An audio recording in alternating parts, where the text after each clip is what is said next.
basonyiwa omubaka teyafiiridde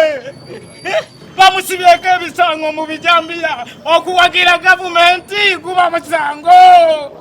Sekirinya olwaniridde eggwanga lyo Sekirinya obulwadde bwe bwonna buvudde bukomera umula mirembe olwaniridde ensi yo Sekirinya naye mbabulira abasajja mu aba movement abalowooza mu bino byalwali byakubalaata mujja kisasulira obudde bwammwe bwe butannatuuka Museveni ne gavumenti yo mwatulugunya Sekirinya ne Ssewanyana naye laba omubaka agenze abamu babiyita bya kisiru bino si bya kisiru okulwanirira ensi yo ensi etabanguse buli kintu kiri ku bikukujju kati baabo batandise kujjawo beyiro bikimanya biki ekigendererwa kyekyo babanyige babateeke eyo batte busi batulugunye batte kale mujja tumalawo gavumenti mukoze bubi muna bulwadde si wa Sekirinya sibiki tolina kyoyinza kunimba tolina kyoyinza kutugamba gavumenti muse Sekirinya mulekale tali ali basonyiwa naye abantu abakudaalira Sekirinya mubajjukira ne bagamba Sekirinya nti yeerwaza bannaye mujjukira ng'abantu abo ne bwali bayeesimbye mu kifo kyonna awalala mumujjukizanga ekigambo kino nti wagamba Sekirinya nti yeerwaza mugenda balaba nga bavayo nga beefuula bakungubaga olwaleero naye nga bamulangira nti yeerwaza naye mugenda balaba nga beefuula nti bakungubaga abantu abo ne bwaba alina we yeesimbye wonna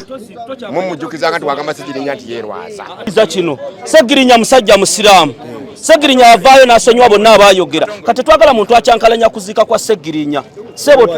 fe mikwano gye ono byali mu kwogera oli asonyiwa nga mulamu tumusabira Jana Firidausi oyogera bya kisiru Sekirinya bonna yabasonyiwa talina muntu gwafudde ng'amuyinako buzibu era buli muntu waddembe okujja aziike Sekirinya bano abali mu kwogera ebintu bano tetugenda bakkiriza kujja wano okukolerawo komedi waabwe mu kuziika kwa Sekirinya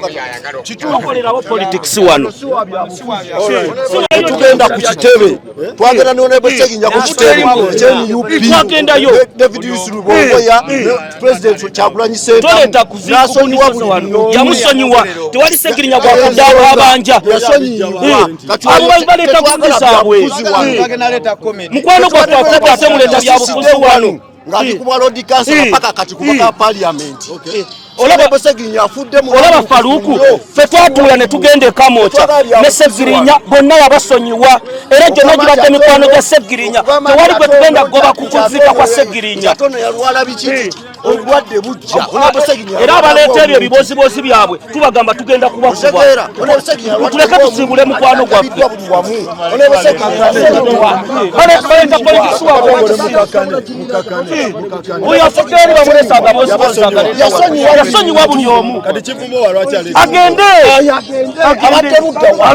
tubona abana ne balugenda atayogera nga tuli naye paka kati kati kankubuze Faruku oyo kifumbo byabadde ayogera bane bakimanyi nti Sekirinya ensambi yalabikayo azze mu kufa ayogera bya kisiru abaddeko wa kifumbo ayenoonyeza byabwe Sekirinya twabeera naye mu dduwa yasolotiddwa gye mwawulire yavaayo neyogeza abantu ebikankana mu nsiko tubeera naye mu dduwa ya Kamulali gye muwulira mu ggwanga era yayogeza abantu ebikankana Sekirinya abadde musajja mwesimbu abadde musajja mukakkamu abadde musajja mwetowaze nga buli omu amutwalira mu ddaala lyeyandi mutwaliddemu twagala ne Sekirinya nga tukyagaba n'amazzi ag'ekikumi nga bakyagasiba mu kaveera tugaba n'akagaati k'ekikumi tetutambula ne Sekirinya bwe twali mu nsiko nga tusomeddwa namugamba Mukama Katonda ajja kuwa byonna byokola ki byoyagala ebirungi bw'oba byoyagala Katonda ajja bikuwa ne mugamba naye tovanga mu bannakawempe tovanga mu bantu b'ekyebando abali babakoze eki bakutaddemu obwesigwe ne bakulunda Sekirinya ebbanga lyamaze mu parliament tanswazizza nga nze yamusomera edduwa eyovako ey'obuwanguzi nako kwe twava kwenene mulaba twasoma edduwa Museveni agoba mama babazi Kayihura aveeko ebintu byaffe edduwa zaffe zonna Katonda yakola ki nze nali komanda waazo wedduwa ezo era Sekirinya nemugamba nemala nemusomera edduwa ey'emirembe nemugamba nkwagala mu parliament Sekirinya olwaleero olaba ogabye olwa pattern olwoyina manya nti olabera mu parliament naye abantu b'ekawempe tebakola looso okulonda Sseggirinya emyezi emitono gyamaze mu parliament Sseggirinya akoledde bannakawempe North era twagala abantu b'ekawempe bafiiriddwa nnyo ekitalo nnyo n'eggwanga ng'ewamu Sseggirinya tabadde mubaka wa kawempe wokka Sseggirinya abadde mubaka wa ggwanga lyonna kubanga nga buli wootuuka mu Uganda yonna Sseggirinya amanyikiddwa Sseggirinya abudde asonyiye abantu bonna Sseggirinya tewali yamusobya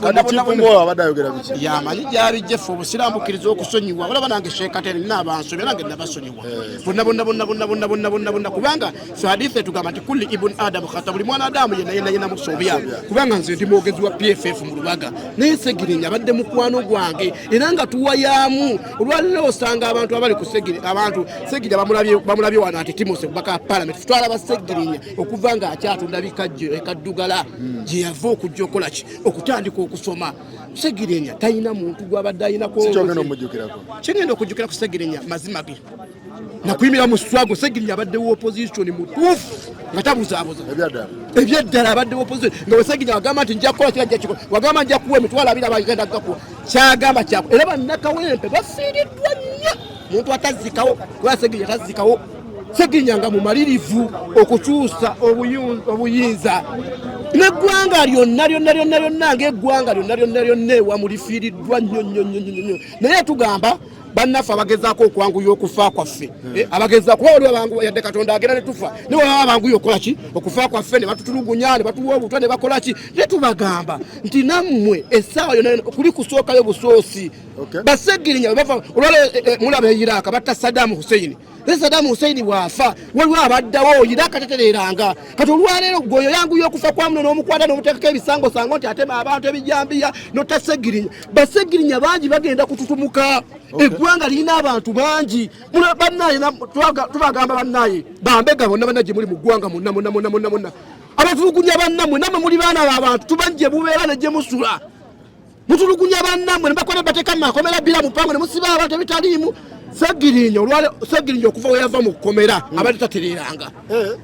tatereranga naye njagala okubategeeza abantu abakola ebintu ebyo nammwe mujja kgenda ojja kulujja kukyanga twala ku malalo g'abantu ebeyita abanene kati ani akuma tumwina olwaleero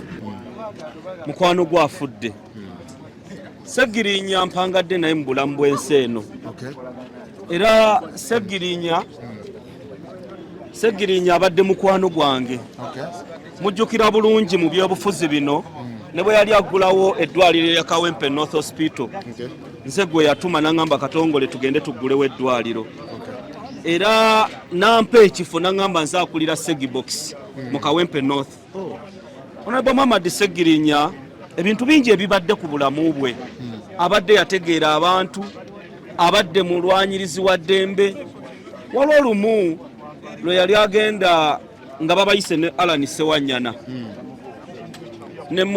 abantu ne batandika okugamba nti Sseggirinya agenda kwesimba ku bwa pulezidenti Sseggirinya bamukola bwe biti Sseggirinya namukubira essimu n'angamba Katongole ddala abantu balaba nsobola okwesimba ku bwa pulezidenti abantu nga babi naye bino byonna buli lwe tubadde tumukyalira ng'agamba ensi si nnyangu kubanga waliwo n'abadde basaba Sseggirinya afe kyekyo kibaddewo kubanga olunaku lweggulo mwalabye press conference gye twakoze ng'eyogera ku rent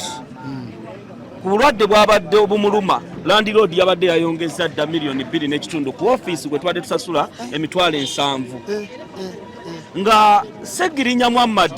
abadde akyalina ennyonta ey'okuweereza bannakawempe abadde akyalina ennyonta ey'okuwagira omukama we Robert Kyagulanyi Ssentamu nga nange Faruku nja kwebaza abantu b'omu diaspora abayagala Sseggirinya kubanga abantu bangi bakola malisi ku Sseggirinya ne bakola ki naye ng'abantu bamwagala ku mutima Sseggirinya nga ye muntu gw'osanga n'agamba Katongole kino tukoze bwe tuti ne bwe tuti naye kye twagala obbasaba Honorable Sseggirinya ekiraamo kye yakikola mu lujjudde tetugenda kupapa bya kumuziika tebabalimba tetugenda kupapa bya kumuziika bwe twali tugenda okuziika ewa Katolu bwama bannamawulire mujjukira bulungi Honorable Muhammad Sseggirinya yagamba lwakuba ekikiraamo kye kinakyo kizibu nnyo okumaintaininga waye yali yatugamba Honorable Sseggirinya nga mikwano gye nti bwafanga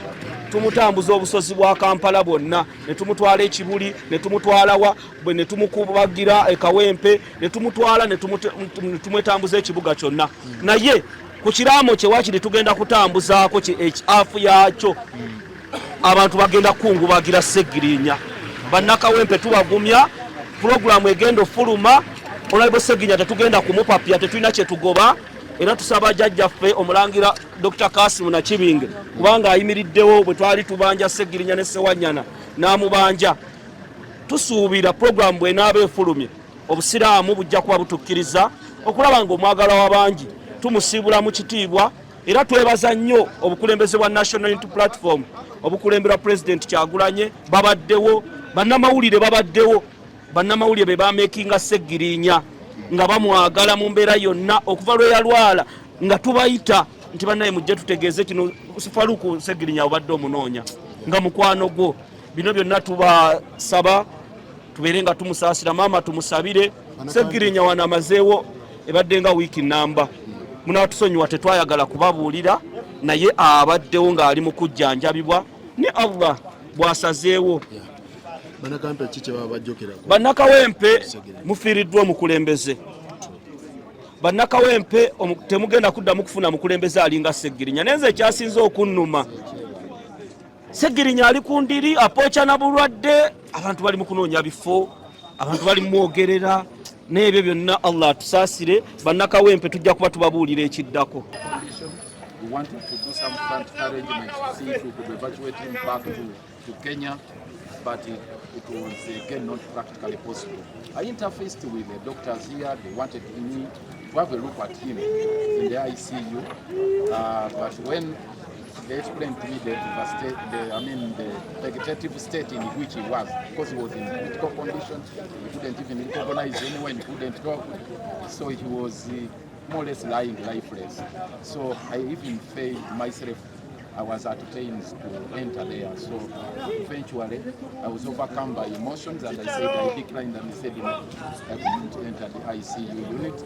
and that's the reason we said okay, let's wait. I asked the doctors, please, if anything, if there is any slight improvement, kindly let me know so that we do some interventions, quick interventions to rescue his life. It has never happened. It has not been able. It has not been able for us to do. So that is what has happened. It's a sad moment. It's regrettable, but we hand him back to his it's nothing else but brutality of this state, intransigence of this regime, intransigence and insensitivity, because this leader, this regime we have is insensitive to human life, is insensitive to a number of issues. Basically, failure to comply with the dictates of the law, because the law is very clear. The reason we have a Bill of Rights,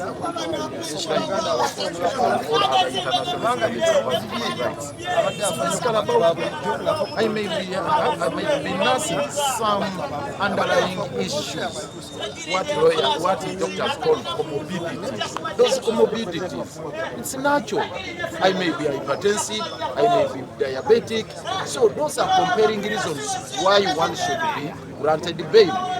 But because of the intransigence of this regime and being insensitive to human life and the dictates of the law, they stuck to their gun and said, no way, no bail. Even after that revealing report of Kakorachi, the medical superintendent of the prisons, which was very clear that it is in everything that you do, get Sseggirinya out of jail, let him take him to a facility that has capacity to manage his life. That was the recommendation of Kakorachi. He's a government doctor. They frowned upon the recommendation of this expert, and eventually, that, as I've told you, by the time they took a decision in the court to say, okay, fine, we are granting you bail, get out of Chigo. Probably, as I said, it was too late when I think